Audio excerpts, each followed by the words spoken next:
আপনারা অনেকেই আমাদের কাছে আসেন, এসে বলে থাকেন যে টয়লেট রাস্তার পাশে ছোট্ট একটা গুটি মতো হয়েছে, যেটাতে ব্যথা আছে।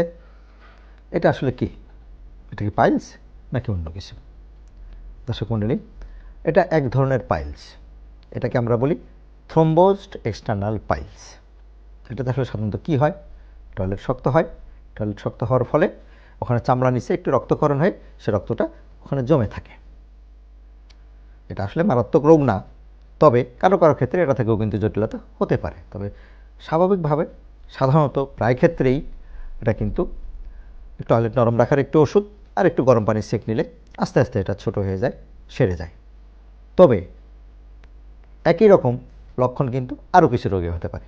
যেমন পাইলসটা ভেতরে থাকে, ওটা যদি বাইরে এসে আটকে যায় তাহলে কিন্তু এরকম লক্ষণ হতে পারে।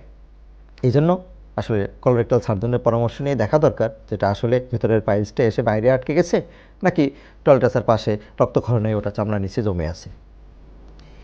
এই জন্য কলোরেক্টাল সার্জনের পরামর্শ নিয়ে আসলে ঠিকঠাক মতো রোগটা নির্ণয় করে নেওয়া উচিত যে কী কারণে আপনার এই ফলাভাবটা হচ্ছে। ধন্যবাদ।